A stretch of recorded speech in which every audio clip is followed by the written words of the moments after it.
Well, I think something that's like important that tags along with this is that like because I was raised by a single mother, all of my childhood friends who have like helped me to become the person I am today were all raised by single mothers as well. So we kind of all like gravitated to each other.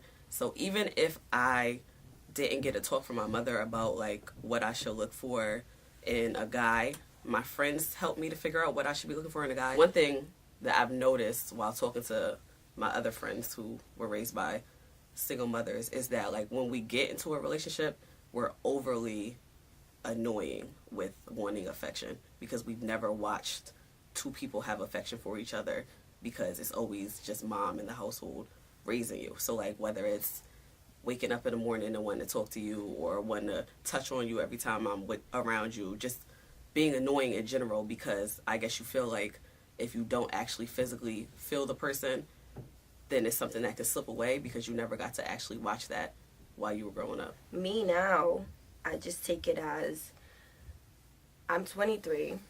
I don't want to be bothered. I don't want to go into things hoping marriage, relationships, or like children, knowing you're wasting my time. I don't want it. I don't want the casual sex.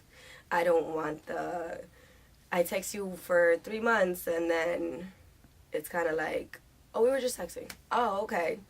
Thanks for letting me know. I don't want to be bothered. I'm 23 and I don't want to be bothered for anything.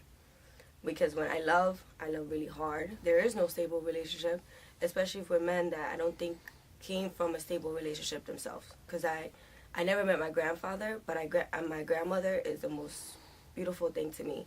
And I don't think she also had like a stable relationship with my father's father. I actually was talking to some college students at UNH. I went to this thing the other day, and she read the book, and there's a chapter called Dear Queens, and I talk about how the woman needs a man in the sense of for a family to be together, the woman does need the man. She got upset with that because she said, I'm very independent. I don't need a man. I'm just trying to explain to her, I'm not saying a woman needs a man just because, they need a man to do things for them. Yeah. But for the sake of a family, you want your kids to see a family dynamic, a mother and a dad. So you do need a man in that sense. But she didn't understand where I was coming from.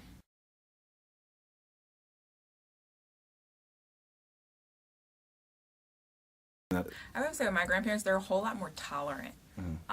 They're more patient. They're way more kind. I think old school is more, the man is the head of household. The woman just kind of adds. Her job is really, the home and the children. The man goes out and he works. And nowadays in society, not just me, like that's not the normal.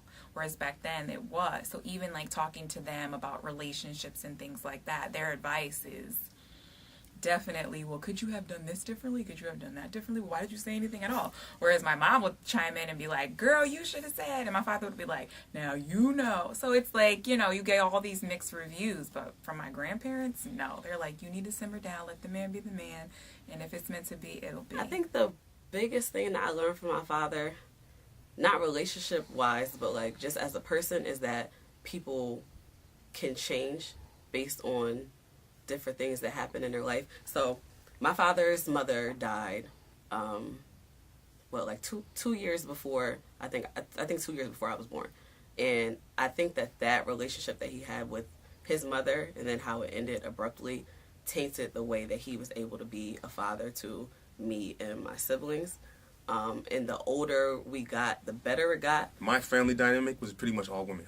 They all seemed to choose the wrong ones. So we just got all their pain poured into us. And like I said, they can only teach us how to be gentlemen. They can't teach us how to be men and can't teach us how to run our household as kings. So my best thing was, I feel like I should be doing right now, is be the person who I felt like I needed back in the day. Because I've had positive male role models throughout my lifetime. They just weren't my family and the people that I was hoping I could have. But I'll take those teachings from them, what I learned from my mother, and how my father not being there affected me. And I try to like take everything and put it into my daughter as, this is what I feel like, this is who I feel like she would need because this is who I felt like I would need.